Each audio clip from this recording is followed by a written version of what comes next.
Entonces, buenos días. El primer tiempo de enseñanza me ha correspondido a mí, a su servidor. Entonces, yo los invito a que vayamos a Primera de Crónicas. Vamos allá al Antiguo Testamento. Primera de Crónicas. Primera de Crónicas, capítulo 21. Por favor. Primera de Crónicas, capítulo 21.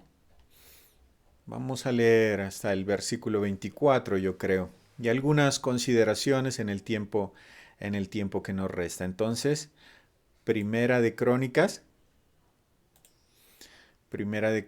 capítulo 21. Dice así, desde el versículo 1. Dice, David censa al pueblo, tengo como título. En negrilla dice, pero Satanás se levantó contra Israel e incitó a David a que hiciese censo de Israel. Y dijo David a Joab y a los príncipes del pueblo, id, haced censo de Israel desde Berseba hasta Dan, e informadme sobre el número de ellos para que yo lo sepa. Y dijo Joab, añada Jehová a su pueblo 100 veces más, rey, señor mío. ¿No son todos estos siervos de mi señor? ¿Para qué procura mi señor esto, que será para pecado a Israel? Mas la orden del rey pudo más que Joab. Salió por tanto Joab y recorrió todo Israel y volvió a Jerusalén y dio la cuenta del pueblo a David. Y había en todo Israel 1.100.000 que sacaban espada, y de Judá 470.000 hombres que sacaban espada. Entre estos no fueron contados los levitas ni los hijos de Benjamín, porque la orden del rey era abominable a Joab. Asimismo, esto desagradó a Dios e hirió a Israel. Entonces dijo David a Dios, he pecado gravemente al hacer esto, te ruego que quites la iniquidad de tu siervo, porque he hecho muy locamente. Y habló Jehová a Gad, vidente de David, diciendo, ve y habla a David y dile, así ha dicho Jehová, 3 cosas te propongo, escoge de ellas una que yo haga contigo. Y viniendo Gad a David le dijo, así ha dicho Jehová, escoge para ti, o 3 años de hambre, o por 3 meses ser derrotado delante de tus enemigos con la espada de tus adversarios, o por 3 días la espada de Jehová, esto es la peste en la tierra, y que el ángel de Jehová haga destrucción en todos los términos de Israel. Mira pues que responderé al que me ha enviado. Entonces David dijo a Gad, estoy en grande angustia, ruego que yo caiga en la mano de Jehová, porque sus misericordias son muchas en extremo, pero no caiga en manos de hombres. Así Jehová envió una peste en Israel, y murieron de Israel 70.000 hombres, y envió Jehová el ángel a Jerusalén para destruirla, pero cuando él estaba destruyendo, miró Jehová y se arrepintió de aquel mal, y dijo el ángel que destruía, basta ya, detén tu mano. El ángel de Jehová estaba junto a la era de Ornán Jebuseo. Y alzando David sus ojos, vio al ángel de Jehová que estaba entre el cielo y la tierra, con una espada desnuda en su mano y extendida contra Jerusalén. Entonces David y los ancianos se postraron sobre sus rostros cubiertos de cilicio. Y dijo David a Dios, ¿no soy yo el que hizo contar el pueblo? Yo mismo soy el que pequé, y ciertamente he hecho mal, pero estas ovejas, ¿qué han hecho? Jehová Dios mío, sea ahora tu mano contra mí y contra la casa de mi padre, y no venga la peste sobre tu pueblo. Versículo 18. Y el ángel de Jehová ordenó a Gad que dijese a David que subiese y construyese un altar a Jehová en la era de Ornán Jebuseo. Entonces David subió conforme a la palabra que Gad le había dicho en nombre de Jehová. Y volviéndose Ornán vio al ángel, por lo que se escondieron 4 hijos suyos que con él estaban, y Ornán trillaba el trigo. Y viniendo David a Ornán, vino a Ornán y vio a David. Y saliendo de la era se postró en tierra ante David. Entonces dijo David a Ornán, dame este lugar de la era, para que edifique un altar a Jehová, dámelo por su cabal precio, para que cese la mortandad en el pueblo. Y Ornán respondió a David, tómala para ti, y haga mi señor el rey lo que bien le parezca, y aun los bueyes daré para el holocausto, y los trillos para la leña, y trigo para la ofrenda, yo lo doy todo. Entonces el rey David dijo a Ornán, no, sino que efectivamente lo compraré por su justo precio, porque no tomaré para Jehová lo que es tuyo, ni sacrificaré holocausto que nada me cueste. Y bueno, y continúa ahí el relato de la palabra de Dios. Usted puede continuar leyendo y es bueno leer. Yo solamente voy a meditar unos aspectos muy generales en los que pueda alcanzar. En primer lugar, si notamos ahí en Primera de Crónicas, perdón, capítulo 21, el versículo 1, dice: Satanás se levantó contra Israel y provocó que David hiciera un censo del pueblo en Israel. Entonces, lo primero de notar es Satanás, o el diablo, el enemigo, cierto, que se le conoce, el adversario de los creyentes, el adversario de Dios. Ahí dice que se levantó contra el pueblo de Israel y provocó que David hiciera un censo. Esa palabra provocar se puede tener también como sugerir, susurrar. Lo que queremos decir es que Satanás no forzó a David a pecar.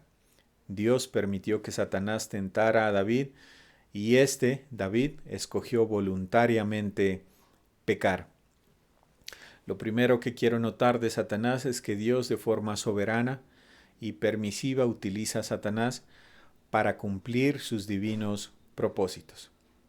Eso es lo primero que quiero notar. Lo segundo que quiero notar es, como lo decía, Satanás sedujo a David, pero no lo obligó en ninguna manera a pecar contra Dios, no lo obligó a hacer el censo, sino que David, en su concupiscencia, fue atraído y seducido, como dice ahí en Santiago, y él voluntariamente pecó.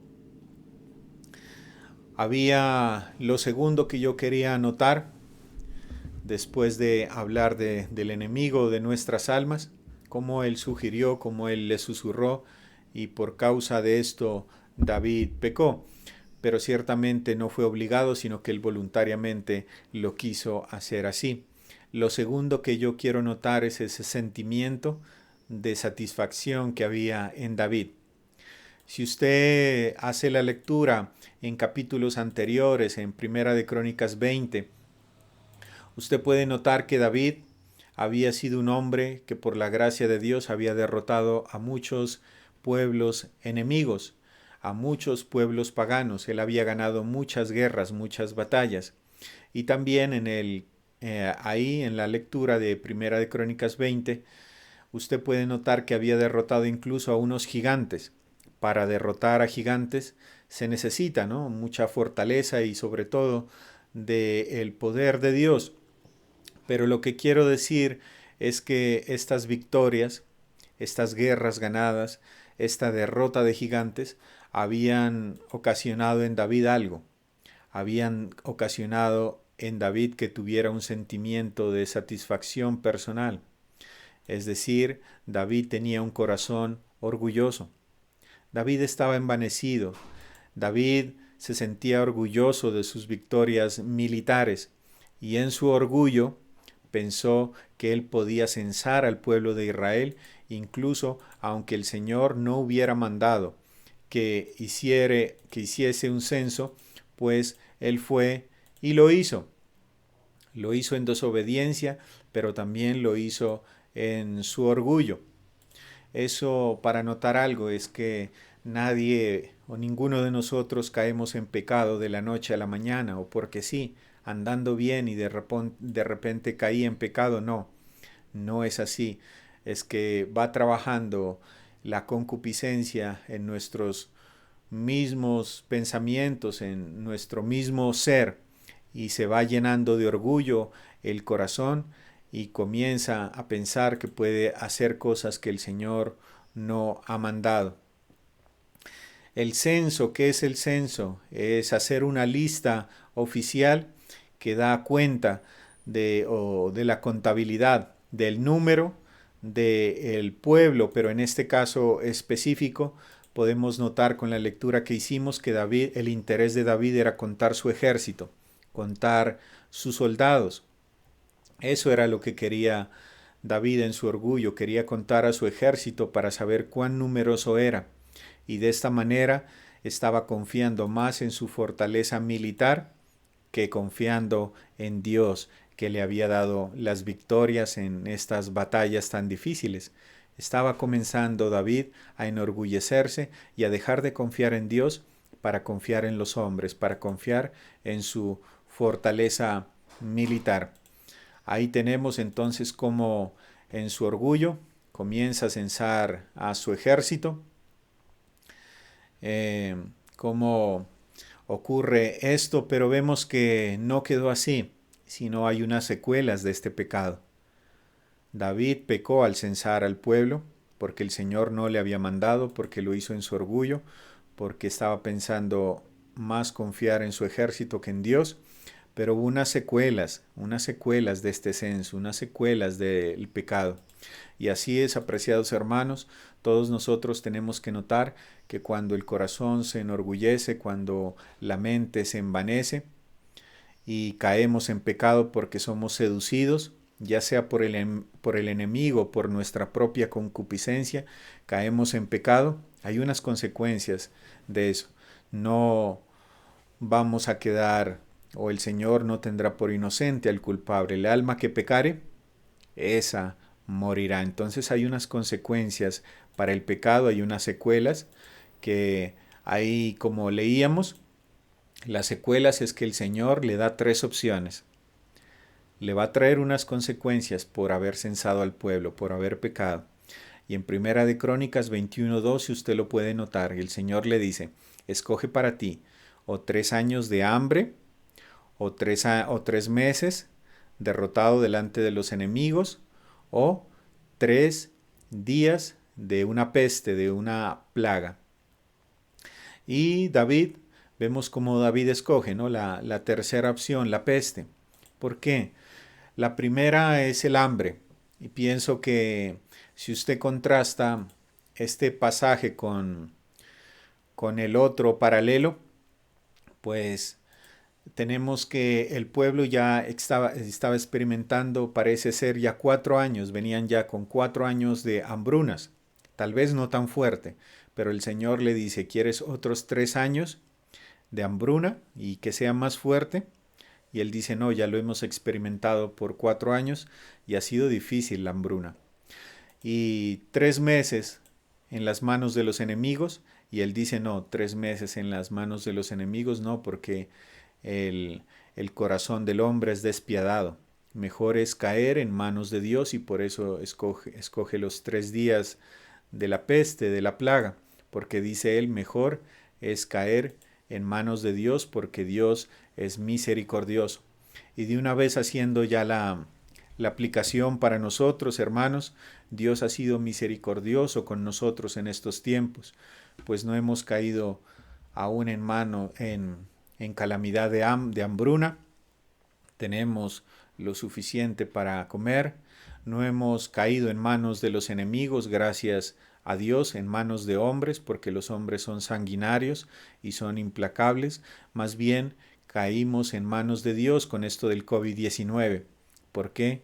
Porque el Señor ha sido misericordioso, aún en estos tiempos, aún ha guardado nuestras familias, ha guardado a nuestros seres queridos, así que podemos pensar como si nuestro David celestial hubiera escogido por nosotros esta peste que la estamos afrontando aún, no ha sido por 3 días, aún se ha extendido más, pero en medio de todo vemos que es mejor que una hambruna, es mejor que caer en una guerra y caer en manos de los hombres, ¿no? Es mejor caer en esta peste que en manos de los hombres. Pero quiero pensar también en el sentimiento de pesar, en el sentimiento de culpa por su pecado de David. David, luego que hizo esto, hubo en él un sentimiento profundo de arrepentimiento. Y eso es bueno, hermanos, porque ahí en Primera de Crónicas 21 ya estamos hablando ya de los últimos días del rey David. Ya el rey David iba a dejar de existir en esta tierra, le iba a dar paso después a su hijo Salomón, quien tuviera el protagonismo, pero están en los últimos días el rey David. El hombre conforme al corazón de Dios, aún en sus últimos días peca. Aún en sus últimos días tiene fallas. aún en sus últimos días se deja llevar por el orgullo y fue seducido, fue provocado por Satanás a pecar y cayó. Pero esto me habla a mí de ánimo, porque de eso es la vida cristiana. Un cristiano no es una persona que no peca, sino es una persona que no hace de su vida una práctica del pecado, eso sí, tenerlo claro, pero no es una persona inmaculada y que nunca comete errores, que nunca peca, que nunca es imprudente, no, cometemos pecados a diarios, de hecho, pero este hombre conforme al corazón de Dios, Dios lo llama así, no porque nunca hubiera fallado, no porque al final de sus días ya hubiera madurado, no, sino porque era un hombre que a pesar de que fallaba y pecaba, era un hombre que venía arrepentido ante Dios. Y eso es de mucho ánimo para nosotros los creyentes, ¿cierto? Porque a veces piensan, sobre todo los inconversos, que un creyente es una persona que ya no peca, una persona que ya no falla y que todo actúa de una manera correcta, que sus palabras son correctas y no es así, hermanos. Desafortunadamente nosotros también pecamos, caemos, le fallamos a Dios a diario por causa de nuestro pecado. Pero es bueno tener ese sentimiento de que cuando hemos fallado a Dios, tener ese sentimiento de pesar, de culpa por nuestro pecado. Y ahí es cuando quiero notar, yo quisiera que vayamos al Salmo 51, versículo 17, por favor, hermanos. Un salmo escrito por David también. Salmo 51, versículo 7. Este salmo escrito por el rey David precisamente cuando había pecado gravemente contra Dios, y en ese contexto él se arrepiente. Y dice Salmo 51, versículo 17, los sacrificios de Dios son el espíritu quebrantado, al corazón contrito y humillado no despreciarás tú, oh Dios. Qué bueno tener este sentimiento de culpa. Primero, en estos minuticos que me faltan, quisiera hablar a los que no son creyentes todavía. Qué bueno que usted tenga culpa por haber ofendido a Dios. El pecado es grave delante de Dios y el pecado merece un castigo. Haber ofendido a un ser tan santo como es nuestro Dios, a un ser puro, a un ser que todo lo hace con buenos propósitos, a un ser amoroso. Debe doler en el corazón haber ofendido, haber quebrantado la ley de Dios, haber pecado, haber errado en el objetivo, debe doler en el corazón del inconverso. Pero ese dolor debe movernos a una cosa, a un sentimiento profundo de arrepentimiento. Arrepentirse es cambiar la manera de pensar y por consiguiente la manera de actuar. Arrepentirse implica entonces dejar los ídolos muertos, implica dejar la idolatría, implica dejar el pecado. ¿Para qué? Para seguir al Dios vivo y verdadero. Y solo una manera hay. Entonces hay que arrepentirse y creer en el Señor Jesucristo de todo corazón. Y el Señor dice al corazón entristecido y humillado, no despreciarás tú, oh Dios. Qué interesante que en el corazón de David había orgullo y por eso censó al pueblo, porque él estaba confiando en sus propias capacidades personales y en su ejército. En ese momento se encontraba David muy orgulloso de sus victorias personales y de sí mismo, de su persona. Pero vemos cómo él luego se arrepintió y se humilló. Entonces la palabra del arrepentimiento no solamente es para el inconverso, sino también para el creyente. ¿Cuántas veces le fallamos a Dios? ¿Qué es necesario hacer cuando hemos pecado? Dice Primera de Juan, ¿no? Ahí en el capítulo 1, dice que la sangre de Jesucristo, su Hijo, nos limpia de todo pecado. Es necesario arrepentirnos, pedirle perdón a Dios y volvernos a Él en un sincero arrepentimiento. Y dice, los sacrificios de Dios son el espíritu quebrantado, al corazón entristecido por su pecado y humillado. Lo contrario del orgullo es la humildad, y al humilde el Señor no despreciará. Ese era el corazón de David, que aunque falló, pecó, censando al pueblo, él dijo, he hecho mal, he hecho locamente, me arrepiento y vuelvo a Dios en humildad porque sé que el Señor no despreciará y me recibirá. Así es, hermanos, que ciertamente vemos en este mundo, el COVID no ha llegado por nada. Es a causa de nuestro pecado. La creación gime a una, dice la palabra de Dios en Romanos 8:22, porque sabemos que toda la creación gime a una y aún está con dolores de parto hasta ahora. Y no solo ella, sino que también nosotros mismos que tenemos las primicias del Espíritu, nosotros también gemimos dentro de nosotros mismos, esperando la adopción, la redención de nuestro cuerpo. Esto del COVID es a causa del pecado del hombre.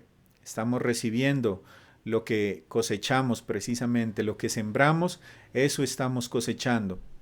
Las consecuencias de nuestro pecado, ¿qué es necesario? Es necesario humillarnos y arrepentirnos delante de Dios. Si mi pueblo, le dijo el Señor a Salomón, que invoca mi nombre, se humillare, entonces yo iré desde los cielos, perdonaré y sanaré la tierra. Es necesario entonces mirar en nuestras vidas qué es lo que estamos actuando mal. Sea inconversos, es necesario el arrepentimiento y creer en Cristo. Si ya somos creyentes, tal vez hay cosas de las cuales necesitamos ponernos a cuentas con Dios. El corazón contrito y humillado el Señor no desprecia. Que el Señor nos ayude a mirar, a seguir revisando la palabra de Dios, porque hay otras cosas que queremos notar, pero para otra oportunidad puede ser de ese pasaje. Que el Señor nos ayude entonces a dejar el orgullo, a ser humildes, así hemos pecado, arrepentirnos y pedirle a Dios su perdón, y Él seguramente nos perdonará. Que el Señor nos ayude en este tiempo difícil. Sin lugar a dudas, el Señor ha tenido misericordia con esta peste, con esta enfermedad del COVID. No nos ha dejado en manos de los enemigos, más bien estamos en manos de Dios. Y hasta ahí, hermanos, ya se me terminó el tiempo. Yo le doy paso entonces a mi hermano Richard Romo, que él también va a exponer la palabra de Dios, mi hermano Richard.